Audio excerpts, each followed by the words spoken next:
Friends, mobile repairing सीखने के लिए हमारे YouTube चैनल को सब्सक्राइब करें और बेल आइकन को ज़रूर प्रेस करें। हेलो फ्रेंड्स, कैसे आप सब? आई होप आप लोग अच्छे होंगे। एक बार फिर से मल्टीटेक के यूट्यूब चैनल में स्वागत है। जैसे कि मेरा नाम शहजाद और आज का जो टॉपिक होने वाला है बहुत ही इंटरेस्टिंग टॉपिक होने वाला है। यानी अगर डेड मोबाइल में अगर आपको कंफ्यूजन होता है कि हमें कहाँ कहाँ चेक करना है, कौन सी लाइन में चेक करना है ना, तो आप एक और ट्रिक आजमा सकते हैं। यानी एक और ट्रिक से आप कर सकते हैं। वो क्या ट्रिक है? तो जो अगर आप ये कोई भी टूल्स यूज करते हैं, चाहे प्रैग्मा फिक्स हो या बोर्नी हो या जिनजीजाओ हो या आपका कोई भी टूल्स हो, तो उसमें अगर हार्डवेयर सॉल्यूशन अगर दिया हुआ है, डीजेड कैसे भी आता है, तो अगर उसमें हार्डवेयर सॉल्यूशन दिया हुआ है तो उसमें एक ऑप्शन मिलेगा जिसका नाम होगा इन आउट वोल्ट। ठीक है, यहां पे लिखा है इन आउट वोल्ट। तो इस इन आउट वोल्ट पे आप क्लिक करेंगे। इस इन आउट पे क्लिक करेंगे तो आपको कुछ इस प्रकार से इंटरफेस दिखने को मिलेगा। ठीक है, अब यहां पे आपको करना क्या है? तो यहां पे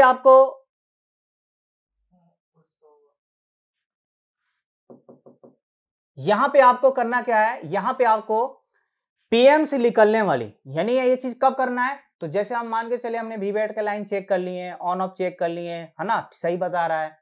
अब ये फॉल्ट कहां से है? तो पीएम से निकलने वाली लाइन जो मेन लाइन होती है ना।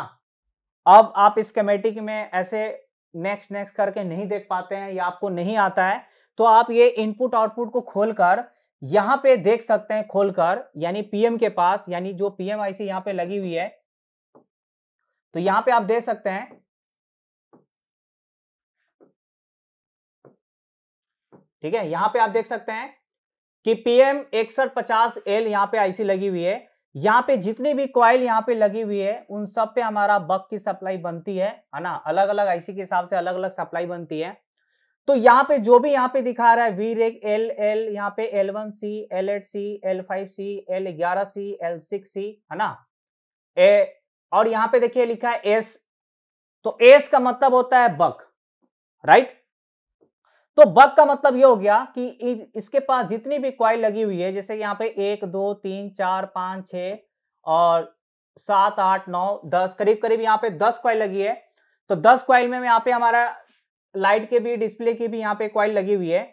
तो यहाँ पे 7 से 8 हमारे कम से कम बक लाइन निकलेगी और सभी का नाम रखा गया है। किसी का S1 यानी बक 1, S2 बक 2, S3 बक 3, S4 बक 4, ऐसा दिया हुआ है। ठीक है, उसके बाद से जो हमारा एलडीओ सप्लाई निकलती है, वोल्टेज रेगुलेट, जो पीएमआईसी से निकलती है और ये दोनों से निकलती है। अब इसमें हमारा पीएम 6150 भी है, यानी पीएम 6150L, और दूसरा जो आईसी है वो भी मैं आपको दिखा देता हूं मैं। एक है पीएम 6150L और दूसरी यहां पे लगी हुई है जिसका है पीएम 6150। ठीक है ना, यहां पे है पीएम 6150। ठीक है, तो 6150 और 6150L ये दोनों से सप्लाई निकल रही है। तो आप क्या कर सकते हैं, ये जितने भी हमारा यहाँ पे जो सप्लाई दिखा रहा है ये सारा मेन होता है। ठीक है ना, तो आप सीधे इसको खोलकर चेक कर लीजिए कि जितने भी यहाँ पे कैपेसिटर दिखा रहा है, करीब करीब यहाँ पे आपको 14-15 कैपेसिटर, 15-16-20 मिल जाएगा। तो यहाँ आपको सभी पे चेक कर लेना है कि किसी में कोई शॉर्टिंग तो नहीं है ना। एक ही बार में जैसे जैसे आपको दिख रहा है वहां आप चेक कर लीजिए। जैसे यहां पे अगर दिखा रहा है तो यहां पे कोई शॉर्टिंग नहीं होनी चाहिए। ये जो भी दिखा रहा है यहां पे जो भी दिखा रहा है कोई शॉर्टिंग नहीं होनी चाहिए। जैसे यहां पे दिखा रहा है L8C, तो L8C पे कोई शॉर्टिंग नहीं होनी चाहिए। इस वाले कैपेसिटर पर शॉर्टिंग नहीं होनी चाहिए, है ना। L1C इस वाले कैपेसिटर पे कोई शॉर्टिंग नहीं होनी चाहिए, इस वाले कैपेसिटर पे शॉर्टिंग नहीं होनी चाहिए। अब आपको सप्लाई पता होनी चाहिए कितनी सप्लाई बनती है ना। इस वाले कैपेसिटर पे कोई शॉर्टिंग नहीं होनी चाहिए, यानी जहां जहां आपको रेड दिखा रहा है वो कहीं पे भी आपको शॉर्टिंग नहीं होनी चाहिए। खासकर एस वाले लाइन पे जहां जहां एस लिखा है वहां कोई शॉर्टिंग नहीं होनी चाहिए। एल, ये जितने भी यहाँ पे एल लिखा है कोई शॉर्टिंग है कि नहीं है वो आप चेक कर लीजिए। कैपेसिटर का टेस्टिंग आपकी आनी चाहिए कि क्या आता है तो हमारा ओके कहलाता है और क्या आता है तो खराब कहलाता है ना। क्या आता है तो शॉर्टिंग कहलाता है, क्या आता है तो लीकेज कहलाता है। अगर आप इसको जानना चाहते हैं तो इसकी भी वीडियो ऑलरेडी डल चुकी है। यदि अगर आप इंटरेस्टेड है, सीखना चाहते हैं तो मोस्ट वेलकम, विजिट कीजिए। सारी चीज प्रॉपर तरीके से बताई जाएगी। ठीक है, तो यहाँ पे जितनी भी हमारा जो एलडीओ लाइन है ये सारे हमारा कोई भी शॉर्टिंग नहीं आनी चाहिए। ठीक है ना। तो यहां से हम क्या करते हैं, फटाफट चेक कर लेते हैं, पता चल जाता है कहां से है कहां से नहीं है। अब यहां से एक देखिए, जैसे हमारा अगर पीएम 6150 और 6150L दो आईसी लगी है, तो जो हमारा 6150L से जो एलडीओ लाइन निकलेगी, देख लीजिए बहुत कम लोग हो सकता है जानेंगे ये, क्योंकि यदि आपके पास थ्योरी नहीं तो फिर प्रैक्टिकल किस चीज का, थ्योरी ही तो प्रैक्टिकल है। आप कोई भी चीज काम करेंगे तो आप उसके माइंड में चलना चाहिए कि हमें अब क्या चेक करना है, अब हमें क्या चेक करना है ना। थ्योरी ही प्रैक्टिकल है। यदि अगर आपको थ्योरी पता नहीं है, प्रैक्टिकल क्या करेंगे, केवल आईसी निकालने लगाने से और कंपोनेंट निकालने लगाने से प्रैक्टिकल हो जाएगा, नहीं होगा, ठीक है ना।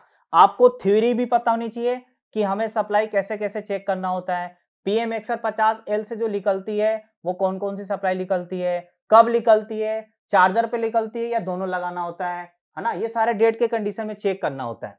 तो हम ये कह रहे हैं कि जो भी 6150L से निकलेगी तो यहां पे सब सी लिखेगा।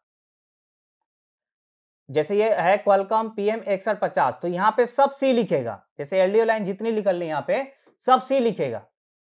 यहां पे बक भी निकल ली है तो सी निकल ली है। जैसे हमारा मान के चलिए LDO1 निकला तो LDO1 सी, LDO2 निकला तो LDO2 सी, है ना।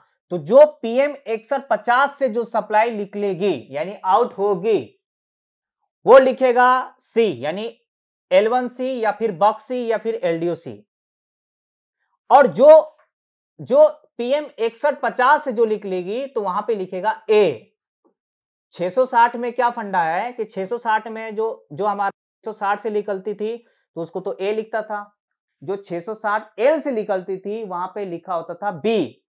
बट इसमें क्या है कि इसमें हमारा जब 6150L से निकल ली है, 6150L से निकल लिए तो सी, और 6150 से निकल ली तो यहां पे आप देख सकते हैं ए लिखा है, L12A, VREG L4A, VREG L3A, VREG L5A, 2.9 volt. यहाँ पे P का मतलब पॉइंट, 2.7 वोल्ट, है ना, 1 वोल्ट, 1.8 वोल्ट, 1.2 वोल्ट, इन सब पे सप्लाई बनना चाहिए। बट इसमें भी कंडीशन है कि बहुत सारे एलडीओ पे जो है वो चार्जर बैटरी लगाने के बाद बन जाती है, यानी फोन हमारा ऑफ है, बंद है, डेड है, बट केवल चार्जर और बैटरी लगाएं तो बहुत सारे एलडीओ पे सप्लाई बन गई, बक पे वोल्टेज बन गई, और बहुत सारे एलडीओ और बक पे सेट ऑन होने के बाद बनती है। तो ये आपको पता होनी चाहिए कि कौन सा एलडीओ पे सेट ऑन होने के बाद बनती है और कौन सा एलडीओ पे सेट ऑन भी नहीं रहेगी तो चार्जर और बैटरी लगाने से वोल्टेज बन जाएगी। ये आपको पता होनी चाहिए। जिस दिन अगर आपको ऐसा पता चल गया तो मैं कह रहा हूं कि फोन कोई सा भी हो आप उसको पता कर सकते हैं कि फॉल्ट कहां से है, नहीं तो ऐसे तो आप कंफ्यूज हो जाएंगे। यहां पे ये चीज मेंशन नहीं हो रहा है कि भाई साहब यहां पे हमारा जो वोल्टेज है, आपको दिखा रहा हूं, अब यहां पे जो वोल्टेज लिख रहा है 1.8 L10A, क्या आप कह सकते हैं कि चार्जर बैटरी लगाने के बाद ये वोल्टेज बन जाती है या नहीं बन जाती है? ये चीज आप तभी कंफर्म हो सकते हैं जब आपको पहले से पता होगा कि L10 में जो सप्लाई है वो चार्जर बैटरी पे भी बन जाती है और सेट ऑन करने के बाद भी बन जाती है। जब आपको कंफर्म पता रहेगा तब आप उसको चेक कर पाएंगे ना, मतलब पूरा एकदम सेटिस्फेक्शन के साथ। वरना आप क्या होगा, मान के चलिए चार्जर बैटरी पे सप्लाई आनी चाहिए बट आ नहीं रही है, तो आप यहाँ पे क्या करेंगे, कंफ्यूज हो जाएंगे। तो इसलिए आपको अगर आप क्लासेस लेते हैं, देखिए एक फोन का आईसी समझकर हम सारे फोन को रिपेयर नहीं कर सकते हैं। हमें आईसी अभी तो बहुत एडवांस आईसी आ रही है, एक पीएम मतलब एक फोन में कम से कम 4 से 5 पीएम लगी हुई है।